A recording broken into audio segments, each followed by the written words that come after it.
Hello everyone, welcome to my channel 24/7 English. This video is part 2 of lesson 5 Indigo from book Flamingo. Now, in the previous part, we have already discussed that on the request of Rajkumar Shukla, Mahatma Gandhi arrived at Champaran district with him because Rajkumar Shukla told him that they were suffering a lot because of the landlords there. He was a poor peasant farmer, and all the peasant farmers in Champaran district, they were maltreated by landlords. So he wanted to confirm, Gandhiji wanted to confirm all the details about the system.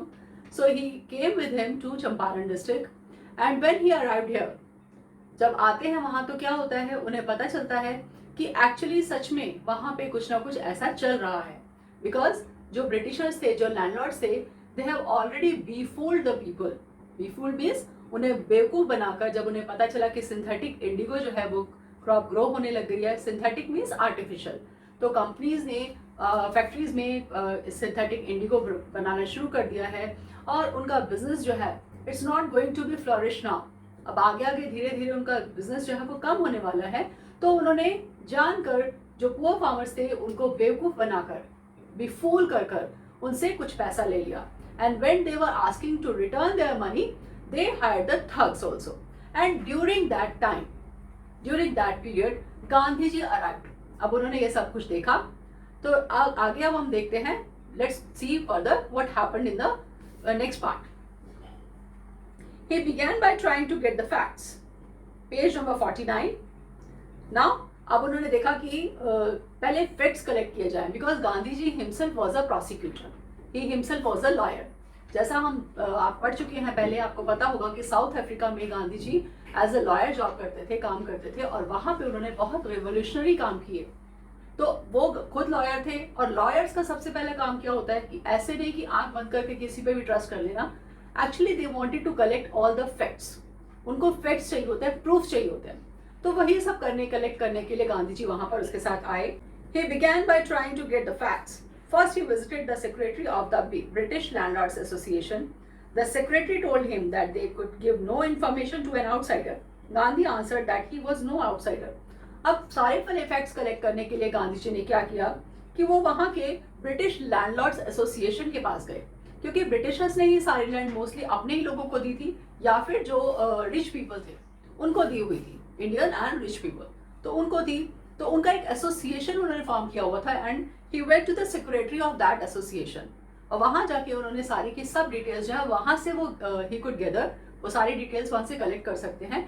But actually what happened when he went to secretary, the secretary denied to give him any sort of proof और any sort of fact, और कोई भी information देने के लिए उन्होंने उससे मना कर दिया.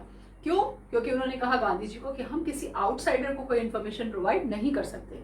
Actually he said that Gandhi ji was an outsider. वो आउटसाइडर है क्योंकि वो चंपारण डिस्ट्रिक्ट के नहीं है, और हम ऐसे किसी आउटसाइडर को कोई भी इंफॉर्मेशन नहीं दे सकते. And Gandhi ji what he said that I am not an outsider. Next, Gandhi called on British official commissioner of the Tirhut division in which the Champaran district lay. The commissioner, Gandhi reports, proceeded to bully me and advised me forthwith to leave Tirhut. Tirhut division means, अब जैसे एक division के अंदर बहुत सारे villages होते हैं, तो चंपारण जो है वो उसमें in which the Champaran district lay, Champaran district के ऊपर एक डिवीजन थी. एक डिस्ट्रिक्ट के अंदर बहुत सारे विलेजेस होते हैं, उस डिस्ट्रिक्ट के ऊपर एक और डिवीजन होती है, उस डिवीजन में बहुत सारे डिस्ट्रिक्ट्स आते हैं. तो इस तरह से उन्होंने डिवाइड किया हुआ था सब कुछ. तो टिरहुट डिवीजन के अंदर ये चंपारण डिस्ट्रिक्ट आता था, और चंपारण डिस्ट्रिक्ट के जहाँ वो ब्रिटिश ऑफिशियल कमिश्नर थे, उन्होंने क्या किया, उन्होंने गांधी जी को बोला कि आप यहाँ से, दी प्रोसीडेड टू बुली मी. गांधी जी बता रहे हैं ही प्रोसीडेड, मतलब उन्होंने उसने बुली करना, डराना, धमकाना शुरू कर दिया. और उनको क्या एडवाइस दी, that forthwith to leave Tirhut, कि जितना जल्दी हो सके आप टिरहुट छोड़कर चले जाइए. You just leave this place and you go anywhere else except this place. You don't stay here, आप यहाँ मत रुकिए. Gandhi did not leave. Instead he proceeded to Motihari, the capital of Champaran. Several lawyers accompanied him at the railway station. A vast multitude greeted Gandhi. अब उन्होंने गांधी जी was also very firm. वो भी बहुत firm थे, बहुत रेजोल्यूट थे बिकॉज वो खुद डिसाइड करके आए थे चंपारण डिस्ट्रिक्ट में वो सब कुछ देखने के लिए, because of humanity and to help the peasant farmers. तो वो खुद वहाँ अपनी मर्जी से आए थे, और जब उन्होंने कमिश्नर ने उनको he wanted to bully him और he said that you leave this place, so he denied. He said, no, I'm not going to leave this place. And instead of this, instead means उसकी बजाय, instead of this, what he did, he proceeded to Motihari. Motihari is the place which is capital of Champaran. तो वो वहाँ proceed किया, मतलब वहाँ चले गए, और वहाँ जाकर वहाँ पे बहुत सारे several lawyers, काफ़ी सारे lawyers जो हैं, उन्होंने accompany means उनको follow करना शुरू कर दिया, because he was himself a lawyer and he was a very senior lawyer. तो उनको follow किया, and at the railway station क्या देखते हैं, a vast multitude greeted Gandhi. Vast multitude means a very large group of people. They greeted Gandhi. railway station पे बहुत सारे लोग आए हुए थे उनको greet करने के लिए, उनको welcome करने के लिए. He went to a house and using it as headquarters continued his investigations. A report came in that a peasant had been maltreated in a nearby village.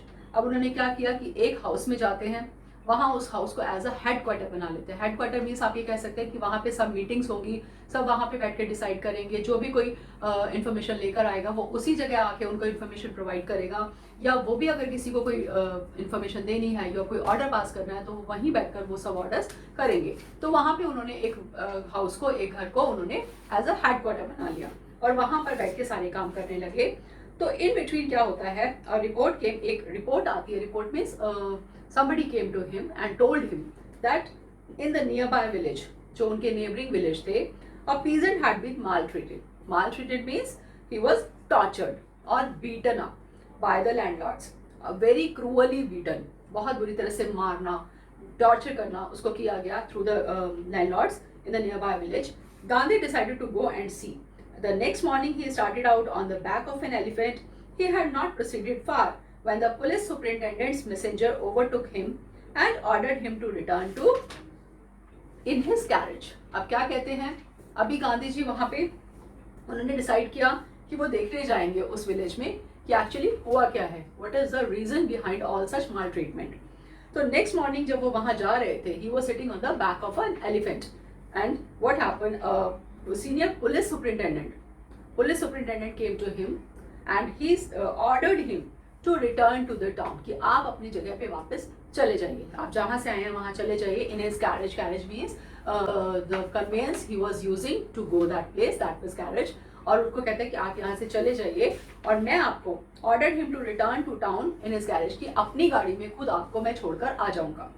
Gandhi complied. Comply means he agreed. He said okay, because all the time you can't deny the situation or all the time you can't deny the people. हर बार आपको मना नहीं कर सकते आप. तो Gandhi ji agreed. The messenger drove Gandhi home where he served him as an official notice to quit Champaran immediately. अब क्या होता है, वो वहाँ लेके जाते हैं अपनी गाड़ी में उनको और वहाँ उनके घर छोड़ के आता है. घर इन द सेंस कि जो हेडक्वार्टर उन्होंने बनाया है वहाँ उनको छोड़ के आता है एंड इमीडिएटली उनको एक नोटिस सर्व कर देता है, ऑफिशियल नोटिस. नोटिस क्या होता है, जैसे ऑफिस से कोई लेटर आता है, जो वेरी इंपॉर्टेंट लेटर जिसको हम कह सकते हैं, ऑर्डर्स होते हैं जो, और उसमें क्या था, टू क्विट चंपारण इमीडिएटली, कि जितना जल्दी हो सके, as soon as possible you just quit Champaran, कि आप चंपारण छोड़कर चले जाइए, आप यहाँ पे और ज़्यादा टाइम मत रुकिए. Gandhi signed a receipt for the notice and wrote on it that he would disobey the order. In consequence Gandhi received a summons to appear in court the next day. अब गांधी जी भी जैसा बोला कि he was also very resolute, so he immediately signed a receipt. Receipt means that I have received this notice, क्योंकि अगर आपको court से notice आता है तो आपको वो रिसीव करना होता है. तो उन्होंने वो रिसीव किया, रिसिप्ट जो थी उस नोटिस के ऊपर की, उसके ऊपर उन्होंने ही wrote there that he would disobey the order. Disobey the order means he will not obey the order. He is not going to obey the order means उस बात को वो मानने से मना करते हैं कि वो वापस नहीं जाएंगे. And in consequence, in result, what happened? Gandhi received or Gandhi ji received a summon from the court to appear in the court next day, कि आपको अब next day कोर्ट में आना है और आप आइए. Summon is also a type of letter. You can call it as a letter which is served from the court to call any person to the court. किसी इंसान को, किसी को भी अगर कोर्ट में बुलवाना हो तो उसको समन इशू किए जाते हैं, और समन एक ऑफिशियल लेटर्स होते हैं और अगर वो कोई नहीं आता उसको फॉलो करता हुआ तो उसको इम्प्रिजनमेंट भी हो सकती है। And actually Gandhi ji himself wanted this thing, वो खुद ये चाहते थे कि वो इस तरह से बुलाए जाए कोर्ट में। क्यों? क्योंकि वैसे तो अपनी मर्जी से वो कोर्ट में जाते तो उनको बहुत टाइम बाद डेट्स मिलती। As you are aware that we don't easily get the dates from the court, हमारा लॉ सिस्टम ऐसा है कि बहुत डिले होता रहता है सब कुछ, तो इतनी जल्दी उनको डेट्स नहीं मिलती। बट यहाँ पर उनको समन इशू हुआ कोर्ट से ही, so he has to appear the next day, क्योंकि उनको नेक्स्ट डे जाना ही था कोर्ट में। All night Gandhi remained awake. He telegraphed Rajendra Prasad to come from Bihar with influential friends. He sent instructions to the ashram. He wired a full report to the viceroy. अब क्या कहते हैं? He remained awake. अब जब उनको notice मिला, उनको समन मिला कोर्ट का, और नेक्स्ट डे उनको कोर्ट अपियर होना था, so he could not sleep for the night. अब ऐसा नहीं कि वो किसी टेंशन में आते या कुछ और प्रॉब्लम थी, नहीं, but actually he was planning that what he has to say next day in the court. So he telegraph. अब इन बिटवीन वो क्या करते हैं, उन्होंने सारा प्लान कर लिया, उन्होंने टेलीग्राफ किया। टेलीग्राफ क्या होता है? उस टाइम टेलीफोन्स तो इतने होते नहीं थे, तो टेलीग्राफ होता था। तो टेलीग्राफ किया वहाँ पे, कहाँ? राजेंद्र प्रसाद को। ये फोन के थ्रू हुआ करता था, because everybody did not have the phone. तो वो वहाँ पे फोन के थ्रू उनको टेलीग्राफ करते हैं कि come to Bihar, come from Bihar with influential friends, कि यहाँ पर you come to Champaran, Champaran district में आप जाओ अपने फ्रेंड्स के साथ। कैसे फ्रेंड्स? Influential friends. इन्फ्लुएंशियल क्या होते हैं? The influential people means those people who can influence others.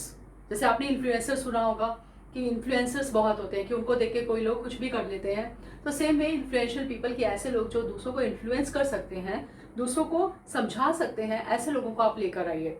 समझा रहे हैं in the sense that they might be having many followers also, कि वो आते हैं, जैसे कोई इन्फ्लुएंशियल पर्सन चल रहा है तो उसके पीछे और पता नहीं कितनी भीड़ चल रही है। तो इस तरह से उन्होंने कहा कि आप ऐसे अपने इन्फ्लुएंशियल फ्रेंड्स को लेकर आइए साथ में।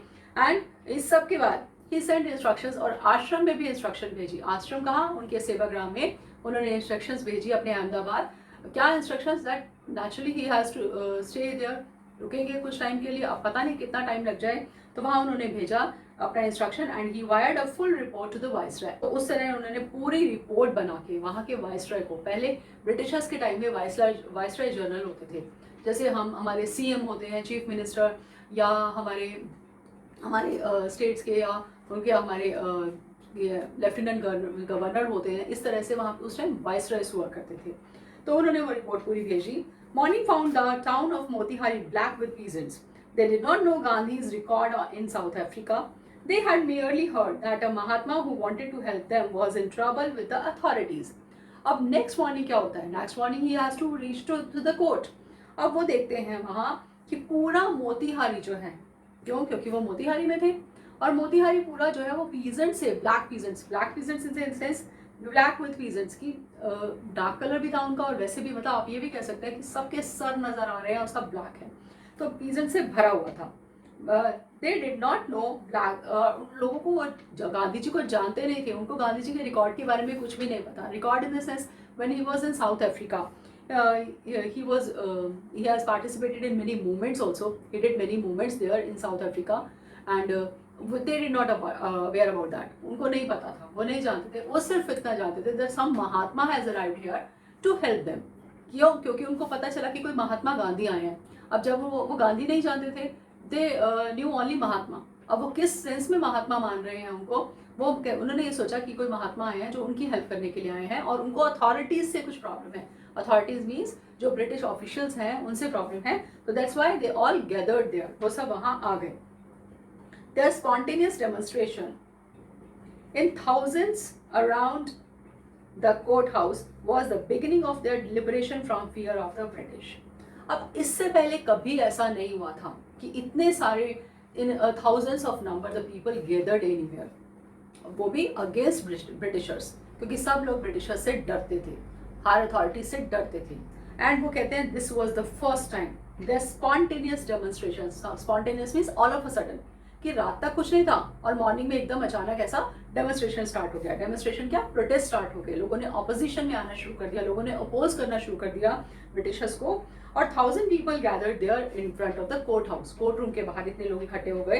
And it was the beginning of their liberation from fear of British.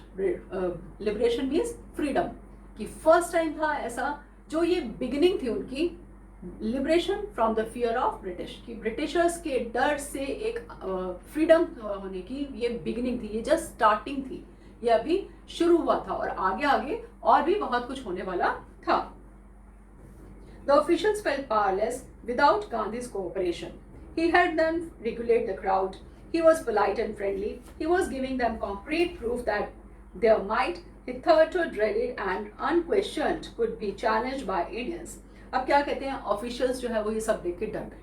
जो ब्रिटिश ऑफिसर्स थे वो घबरा गए इतने लोगों को देख के इकट्ठा, because they felt themselves powerless. अब इस टाइम इस सिचुएशन पे उनको लगा कि इतना क्राउड आ गया है and they were feeling themselves powerless, कि हमारे हाथ में पावर होते भी अभी हम पावरलेस हैं इस टाइम पर.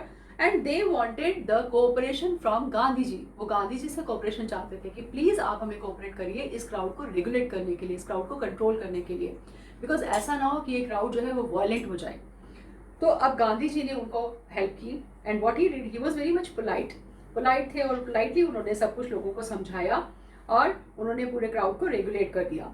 And he was giving them concrete, और उन्होंने concrete proof, concrete means proper solid proof देने शुरू कर दिए वहां पर गवर्नमेंट को. There might hitherto dreaded, hitherto means up to now, कि अब तक जो हो रहा था उसके रिगार्डिंग ड्रेडेड, जो उन्होंने डरा धमका रखा था, and unquestioned could be challenged by Indians, कि अब तक तो लोग डरे हुए थे. Unquestioned, they never asked any question from the government. वो कभी क्वेश्चन नहीं रेज करते थे. जैसा गवर्नमेंट कहती थी, जैसा ब्रिटिशर्स कहते थे, they used to follow all the things blindly. You can say blindly. क्यों? क्योंकि वो चुपचाप, actually they were very much frightened, they were fearful, तो वो कुछ नहीं बोलते थे. But this time, this was the first time could be challenged by the Indians, कि फर्स्ट टाइम ऐसा हुआ कि उन्होंने क्वेश्चंस राइज करना शुरू कर दिया, उन्होंने उनके अगेंस्ट डेमोन्स्ट्रेशन करना शुरू कर दिया. So the government was baffled means they were very much confused. Now what to do, कि अब इतने कंफ्यूज हो गए कि ऑल ऑफ अ सडन ऐसी सिचुएशन अराइज हो गई उनके सामने that they were in that situation, they were not able to understand what they have to do और what they should do. The prosecutor requested the judge to postpone the trial. Apparently, the authorities wished to consult their superiors. Prosecutor means lawyer. अब आपने court cases में देखा होगा, movies में भी देखा होगा, सीरियल्स वगैरह में भी, कि कोर्ट में जब केसेस चलते हैं तो एक लॉयर जो है जो अगेंस्ट होता है, एक लॉयर अपनी बात कर रहा है और दूसरा लॉयर जो अगेंस्ट है, most of the time if he doesn't have any proof, और एट दैट मोमेंट तो वो क्या करता है, वो रिक्वेस्ट करता है कि आप इसको पोस्टपोन कर दीजिए, नेक्स्ट डेट दे दीजिए. क्यों? क्योंकि वो तब तक और प्लान कर लेगा और चीज़ें कलेक्ट कर लेगा. तो वही चीज़ वहाँ उन्होंने कहना शुरू कर दिया प्रोसिक्यूटर ने. ही रिक्वेस्टेड टू द जज टू पोस्टपोन द ट्रायल, कि इस ट्रायल को पोस्टपोन कर दीजिए. अपेरेंटली द अथॉरिटीज विश, और अपेरेंटली इन बिटवीन अथॉरिटीज ने भी ये सोचा that they will also consult their seniors, क्योंकि अब तक तो जो चल रहा था और ये सिचुएशन फर्स्ट टाइम ऐसे हुई थी. इससे पहले कभी भी इतने ज़्यादा वो रिवोल्यूशनरी नहीं हुए थे. जो वहाँ के पीजेंट फार्मर्स थे वो डर जाते थे और अपना काम चुपचाप करते रहते थे, बोलते थे, फिर डर जाते थे और फिर अपने काम में लग जाते थे. But this time it was the first time when they realize that yes, now they are not going to listen to us blindly. Gandhi protested against the delay. He read a statement pleading guilty. He was involved. He told the court in a conflict of duties. Now what he says that Gandhi protested against the delay. He did not want the delay. वो delay नहीं चाहते थे. क्यों? क्योंकि delay होगा तो पता नहीं कितने टाइम की डेट मिल जाएगी और गांधी जी को कब तक फिर वहाँ रुकना पड़ेगा. So he did not want the delay because सब प्रूफ तो उनके पास थे. He read a statement pleading guilty. उन्होंने अपनी स्टेटमेंट पढ़ी. He read a statement and what was that statement? He was pleading guilty. Pleading guilty means that he was apologizing. Apologizing means कि वो इस चीज़ को मान रहे थे कि उन्होंने गलती की है या गलती की है, वो अपने पार्ट पे गलत हैं. And he was involved. He told the court. उन्होंने बताया कोर्ट को कि मैंने ये सब गलत किया है. क्या गलत किया है? कि उन्होंने गवर्नमेंट की ऑफर को माना या गवर्नमेंट के ऑर्डर्स को मानने से मना कर दिया. कौन से ऑर्डर्स थे? जो वो मोतीहारी में उनको बोला गया था that you immediately leave this place, कि आप इस प्लेस को छोड़कर चले जाइए. But he denied the orders. तो उन्होंने इस बात को मान लिया कोर्ट में कि मैंने गलती की है और इस गलती का रीजन भी बताया कि क्यों की है. Because he was in conflict of duty. Conflict of duty, you can say that if you have to perform two duties at a time and both are in conflict. Conflict means कि ऐसी duties आपको दो करनी है कि या तो आप ये करिए या तो आप ये करिए. बट आपको अब you have to choose the one.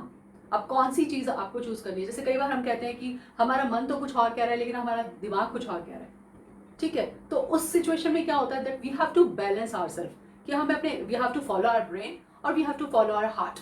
तो वो दोनों चीज़ें हमें देखनी होती है। तो यहाँ पर भी वही that is conflict of duty, कि उनकी क्या कॉन्फ्लिक्ट ऑफ ड्यूटी थी?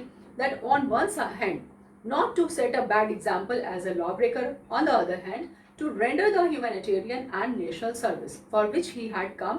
अब वो क्या कहते हैं, दो ड्यूटीज ऐसी थी। द फर्स्ट वन कि वो ऐसा कोई रॉन्ग एग्जाम्पल नहीं सेट करना चाहते थे लोगों के लिए, पब्लिक में, सोसाइटी में, कि लॉ ब्रेकर की तरह। लॉ ब्रेकर कैसे? कि उन्होंने लॉ ब्रेक किया था, उन्होंने कोर्ट के ऑर्डर्स को मानने से मना कर दिया था, उन्होंने गवर्नमेंट ऑफिशियल के ऑर्डर्स को मानने से मना कर दिया था। तो that was also he broke the law. But वो कहते हैं कि वो एक तो ये पार्ट, और दूसरी चीज क्या थी that he came to Champaran. What was the reason behind that? That was the humanitarian ground. वो ह्यूमैनिटी की वजह से, क्योंकि वो राजकुमार शुक्ला को नहीं जानते थे। He was not aware about Champaran, he didn't know anybody in Champaran. उनको चंपारण का ही नहीं पता था, तो वहाँ के लोगों का क्या पता होगा? तो वो किसी पर्सनल रीजन से वहाँ नहीं आए थे, वो because of humanity, because to serve the nation, to serve the people. वो तो एक एज अ सोशल सर्विस करने वहाँ आए थे, लोगों की हेल्प करने आए थे। तो इसीलिए, और वो क्या कहते हैं, for which he had come he disregarded the order to leave, not for want to respect for lawful authority, but in obedience to the higher law of our being the voice of conscience. He asked the penalty due. क्या कहते हैं कि उन्होंने जो मना किया order को, वो ऐसा नहीं कि उन्होंने डिसरिस्पेक्ट की या इंसल्ट करी लॉ की और हायर अथॉरिटीज की, ऐसा नहीं है। बट उन्होंने क्या किया, उन्होंने in obedience to the higher law, जो उससे भी ऊपर लॉ है। उससे ऊपर लॉ क्या है? हमारा इनर कॉन्शियस। हम कहते हैं कि हमारा इनर कॉन्शियस जिस चीज़ को मानता है, जिस चीज़ को हम अंदर से मानते हैं, हम कहते हैं कि हमारा मन जिस काम को करने के लिए करता है, हम उसी को करेंगे। क्यों? क्योंकि हमारा मन कभी हमें गलत काम करने को नहीं कहेगा। हमारा इनर कॉन्शियस जिस चीज़ के लिए अलाउ नहीं करता, हम उस काम को नहीं करते। तो उन्होंने कहा कि उससे ऊपर, यानी लॉ से भी ऊपर क्या है? हमारा सेल्फ रिस्पेक्ट कह सकते हैं आप, हमारा सेल्फ एस्टीम कह सकते हैं, और इनर कॉन्शियस, हमारी अंतरात्मा जिसको कहते हैं। तो उसकी आवाज़ उन्होंने सुनी। he heard the voice of the conscience and he asked for the penalty due। और उन्होंने कोर्ट से ये रिक्वेस्ट की कि अगर मेरे ऊपर कोई पेनल्टी लगती है, अगर आप मेरे को कोई पनिशमेंट देना चाहते हैं इसके लिए, तो you are welcome, you can give that. The magistrate announced that he would pronounce sentence after a 2-hour recess and asked Gandhi to furnish bail for those 120 minutes। अब मजिस्ट्रेट मीन्स जो वहाँ पे जज थे, उन्होंने क्या कहा? he announced, he declared that he will declare the sentence और प्रोनाउंस द सेंटेंस, मतलब जो भी उनको, अगर उनको कोई पनिशमेंट देनी है या उनका बेल करना है, whatever he has to do, he will declare after 2 hours।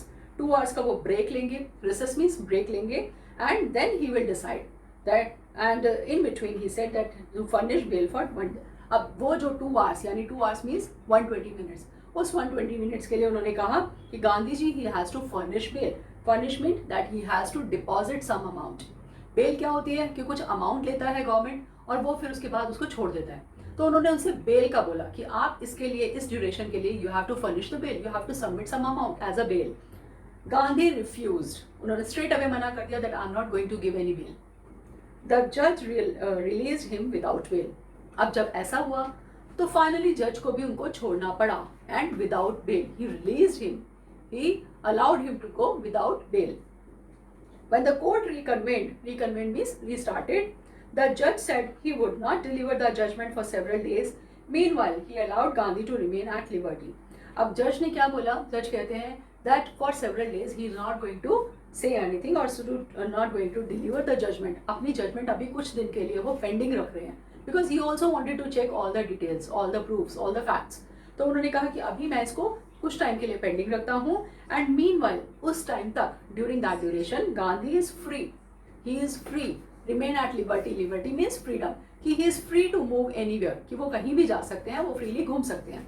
क्योंकि उन्होंने कहा था कि आप इंस्टेंटली इसको छोड़कर चले जाइए इस जगह को, बट उसके बाद वो ये कहते हैं कि आप घूम सकते हैं फ्रीली। राजेंद्र प्रसाद, ब्रिज किशोर बाबू, मौलाना मजहरुल हक and several other prominent lawyers had arrived from Bihar. They conferred with Gandhi. What would they do if he was sentenced to prison? Gandhi asked. Why? The senior lawyer replied. They had come to advise and help him. If he went to jail, there would be nobody to advise and they would go home. अब doctor Rajendra Prasad, bridge किशोर बाबू, मौलाना मजरूल हक and और भी other prominent lawyers, prominent means well known, जो बहुत respectable थे, well known lawyers थे, वो सब वहाँ पे बिहार से आ गए and they conferred means they have consulted with him, they discuss with him, with home, Gandhi ji. उन्होंने गांधी जी से डिस्कस किया और वो क्या पूछते हैं कि if he was sentenced to prison, if he will go to the jail, if he will be imprisonment, if he will be imprisonment by the Britishers, then what will they do there? Because they have arrived there just to help him. वो तो उनकी help करने के लिए वहाँ आए हैं, अगर वही जेल चले जाएंगे तो वो यहाँ रुके क्या करेंगे? तो उन्होंने इससे बोला अगर अब वो चले जाएंगे तो यहाँ पे कोई होगा नहीं जिसको वो एडवाइस देंगे, there will be nobody to whom they have to give the advice, and what will they do? They would go their home, वो अपने घर वापस चले जाएंगे। What about the injustice to the sharecroppers? Gandhi demanded. अब उन्होंने तो ये बोल दिया कि अगर आप जेल चले जाएंगे तो हम अपने घर चले जाएंगे, मतलब आप अपने जेल चले जाओगे, हम अपने घर चले जाएंगे, क्योंकि हमें यहाँ कोई होगा नहीं एडवाइस, हम किसको देंगे? हम तो एडवाइस देने आए हैं, आपको बताने आए हैं। तो गांधी जी ने उनको ये बोला इंस्टेंटली कि अगर मैं जेल चला जाऊंगा और तुम अपने घर चले जाओगे, तो जो शेयर क्रॉपर्स के साथ इनजस्टिस हो रही है, जिस रीजन के लिए मैं यहाँ आया हूँ, जिस पर्पज के लिए मैं यहाँ आया हूँ चंपारण में, उसका क्या होगा फिर? The lawyers withdrew to consult. Rajendra Prasad has recorded the upshot of their consultations. They thought amongst themselves that Gandhi was totally a stranger, and yet he was prepared to go to prison for the sake of the peasants. If they, on the other hand, being not only residents of the adjoining districts, but also those who claim to have served these peasants, should go home, it would be shameful desertion. What they say? अब उन्होंने ये decide किया, राजेंद्र प्रसाद ने उनसे कहा कि हम एक बार कुछ डिस्कस करना चाहते हैं, we want to consult something, और फिर उन्होंने finally upshot means the final conclusion of their discussion और देयर कंसल्टेशंस, जो वो कंसल्ट किया आपस में, जो डिस्कशन किया, उसका फाइनल कंक्लूजन जो है वो गांधी जी को उन्होंने बताया। और क्या बताया उन्होंने, क्या डिसाइड किया कि Gandhi ji he himself was a stranger, वो तो चंपारण के लिए एक स्ट्रेंजर थे, और फिर भी वो एज अ स्ट्रेंजर यहाँ पर आए हैं, किस लिए? To help the peasant farmers, उनकी हेल्प करने के लिए, और हम तो यहाँ एडजॉइनिंग विलेजेस में, नियर बाय विलेजेस में रह रहे हैं और इनके केसेस भी हम हैंडल कर रहे हैं। एंड स्टिल उसके बाद अब वो क्या कहते हैं, ऑन द अदर हैंड, ये लोग तो हम इनको जानते हैं, हम फिर भी यहाँ से वापस जाने को तैयार हैं, और गांधी जी इनके लिए he wanted to go to the jail, he is ready to go to the jail. तब उनको क्या कहते हैं, उनको क्या लगा that he want to serve the peasants, वो लोगों की हेल्प करना चाहते हैं, पीजेंट्स की हेल्प करना चाहते हैं, और इसलिए उनको भी करनी चाहिए। एंड अगर वो चले जाएंगे तो it would be shameful desertion, इससे बड़ा शेमफुल, शर्म से भरा हुआ डिजर्शन, बिट्रेयल, लिविंग, मतलब उस प्लेस को छोड़कर चले जाना, उनको बिट्रे करना, धोखा देना, इससे ज़्यादा शर्म की बात और कोई नहीं होगी। किनको? पुअर पीजेंट्स को, बिकॉज वो तो इलिटरेट हैं, उनको कुछ नॉलेज है नहीं, अब वो इनके भरोसे बैठे हैं कि लॉयर्स हमारी हेल्प करेंगे, और लॉयर्स से उनको इन बिटवीन छोड़कर चले जाएंगे तो वो बेचारे क्या करेंगे फिर? They accordingly went back to Gandhi and told him they were ready to follow him into jail. जैसे आपने बहुत सारे मूवमेंट्स पढ़े होंगे गांधी जी के, उसमें एक मूवमेंट जेल भरो मूवमेंट भी है कि सब लोग उनके साथ जेल चले जाते थे, जब वो जेल जाते थे तो सब लोग उनको फॉलो करते हुए जेल चले जाते थे। तो वही उन्होंने डिसाइड किया कि फाइनली दे डिसाइडेड दैट कि if you will go to the jail then we will also follow you into jail, हम भी आपके साथ जेल जाएंगे। The battle of Champaran is won, he exclaimed. Then he took a piece of paper and divided the group into pairs and put down the order in which each pair was to court arrest. अब उन्होंने क्या किया, गांधी जी ने बोला, he exclaimed, he was very happy now and satisfied. Why? Because he said that the battle of Champaran is won, कि अब हमने half battle तो जीत ली। ऐसे कि जब लॉयर्स हमारे साथ हो गए और लॉयर्स कहीं जाने को तैयार नहीं है, lawyers are also ready to help the peasant farmers, तो it means half of the battle has been won, अब बाकी जो है वो हम देख लेंगे।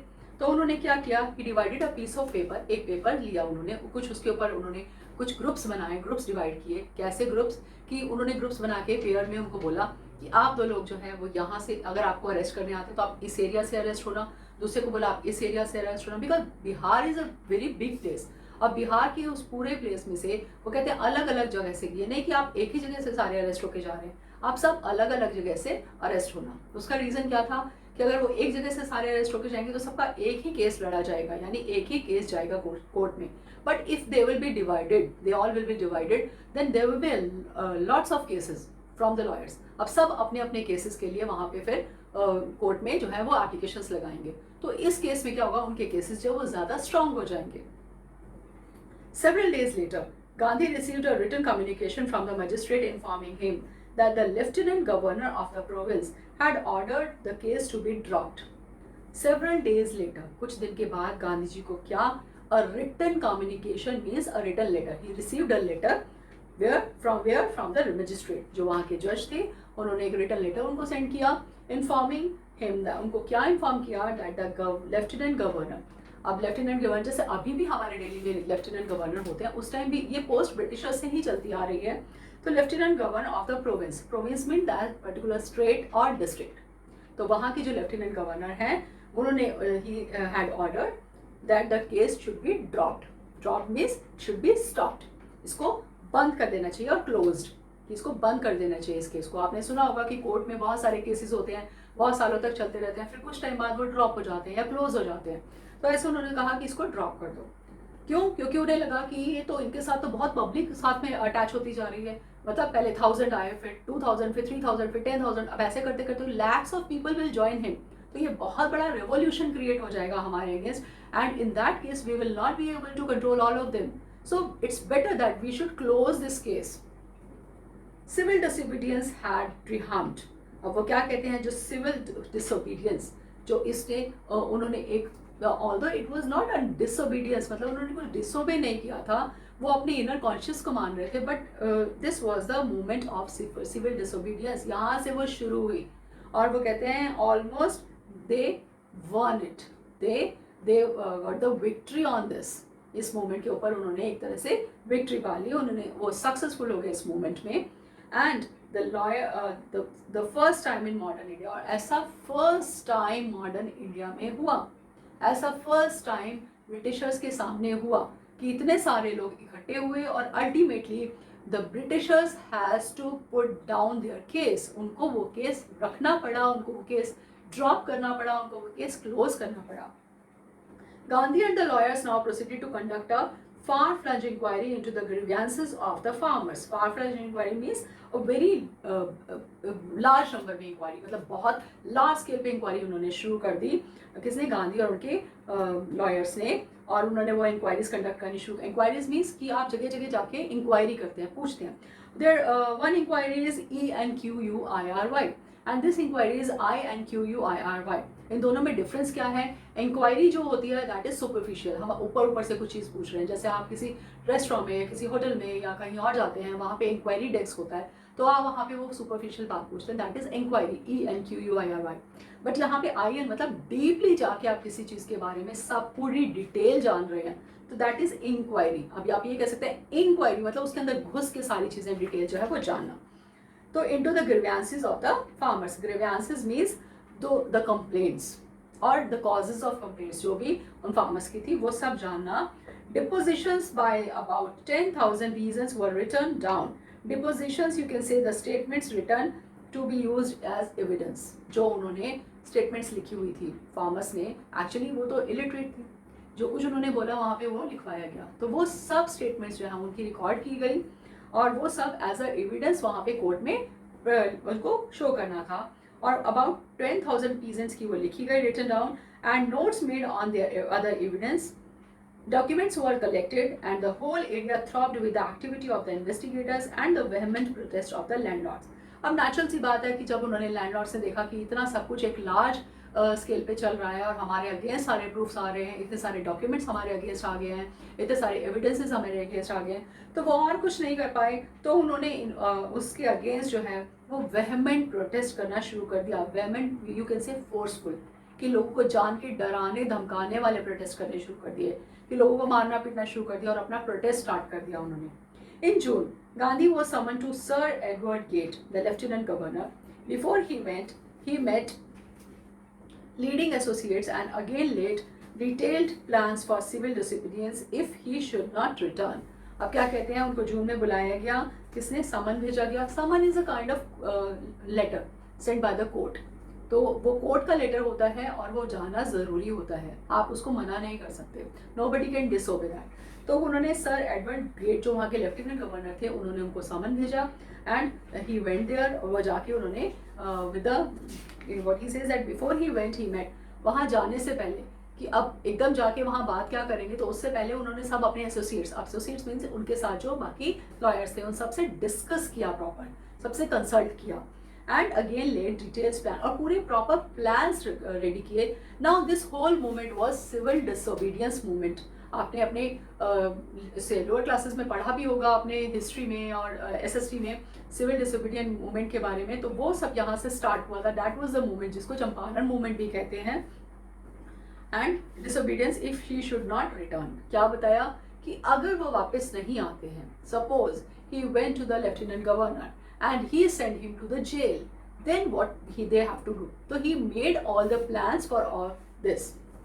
Gandhi had 4 protracted interviews with the lieutenant governor who as a result appointed an official commission of inquiry into the indigo sharecropper situation. Protracted means prolonged, very long. बहुत बड़े बड़े इंटरव्यूज हुए उनके लेफ्टिनेंट गवर्नर के साथ and as a result final उनका result क्या निकला, that an inquiry an official commission of inquiry. जैसे आपने बहुत केसेस में सुना होगा कि एक कमीशन बना दिया इंक्वायरी के लिए and they will conduct the inquiry and they will decide everything. तो ऐसे ही उन्होंने एक ऑफिशियल कमीशन बनाया कुछ लोगों का, कुछ मेंबर्स को उसमें लेके, और उन्होंने इंक्वायरी कंडक्ट करवानी शुरू कर दी। किसके ऊपर? इंडिगो शेयरक्रॉपर्स की सिचुएशन के ऊपर, whatever was the complaint, उसके ऊपर उन्होंने इंक्वायरी कंडक्ट करवा दी।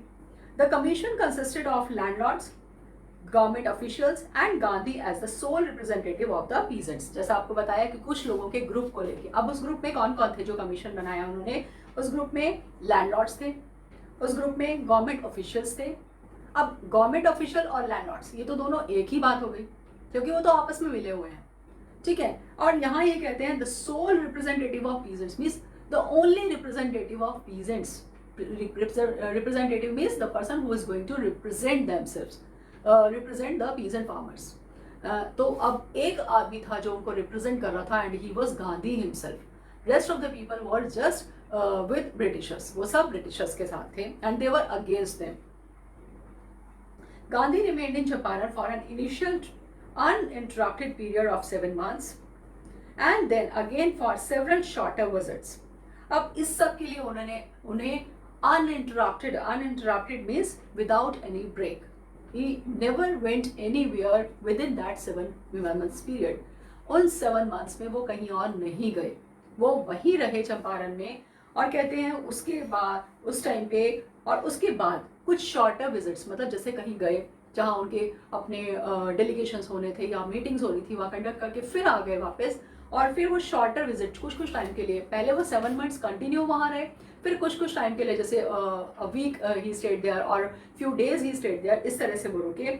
The visit undertaken casually on the entreaty of an unlettered peasant in the expectation that it would last a few days occupied almost a year for Gandhi's life.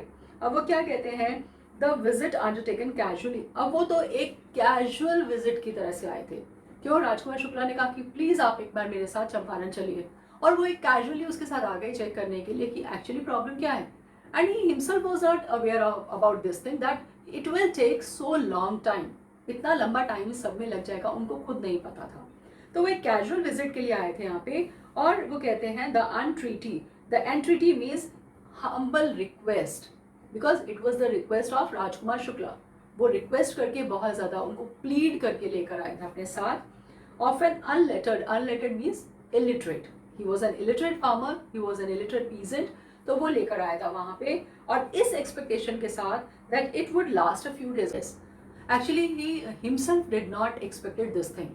He himself did not expect that it will take so longer time. उनको नहीं लगा था. He thought that it will take hardly few days or few weeks, and afterwards I'll come back to Ahmedabad to my ashram, and then I'll get busy in all the conferences and meetings of Congress, National Congress, and all other things. But it took almost 1 year. पूरा जो episode था, it almost took 1 year of his life. पूरी उनकी life का 1 साल उसमें निकल गया.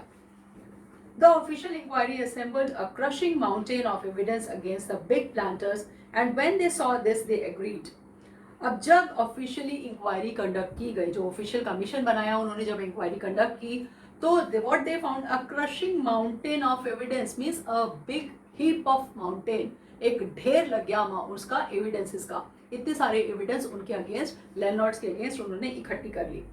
Now against the big planters means landlords. And when they saw this, अब जब वो उन्होंने देखा, and when they saw all this things, they agreed क्यों? क्योंकि वो जब उनको पता है कि सब कुछ उनके अगेंस्ट है, and even they were themselves know that yes, they are doing the unlawful thing, the inhumanitarian things. उनको पता था ये चीज़, लेकिन फिर भी वो कर रहे थे, तो वो इजीली मान गए क्योंकि उन्हें मालूम था कि हमने गलत किया है, तो वो मान गए. And in principle to make refunds to the peasants, but how much must we pay, they asked Gandhi. अब वो मान गए इस चीज़ को कि वो जितना भी अमाउंट है, प्रिंसिपल मीन्स जो भी उसके बेसिस पे जो अमाउंट बनता है, इन सारे एंटायर बेसिस पे जो भी इस चीज़ के ऊपर अमाउंट बनता है, they will refund all the money to the peasants. लेकिन but there was a tension in their mind. What was the tension? That how much money they have to give, because वो तो इतने सालों से इतना पैसा उनसे लिए जा रहे हैं, कभी कुछ कब, अब उनको ये लगा पता नहीं गांधी जी उनको कितना पैसा बोल देंगे रिटर्न करने के लिए. तो अब यहाँ पे ये टेंशन उनके पास आ गई, क्या? That they have to return the money to the peasants, but how much, कितना? So this is the end of part 2, and we'll cover the entire lesson in part 3. Very small part is left, and we'll cover up in the next part. So I hope that you understood this lesson up to here very well, and you won't be having any doubt now up to this part. And if you understood it really, then like the video, and don't forget to share the video with your friends so that they can also get the benefit of this video. As well as if you have not subscribed the channel, then please subscribe it now, and don't forget to press the bell icon. Thank you very much. Thanks for watching.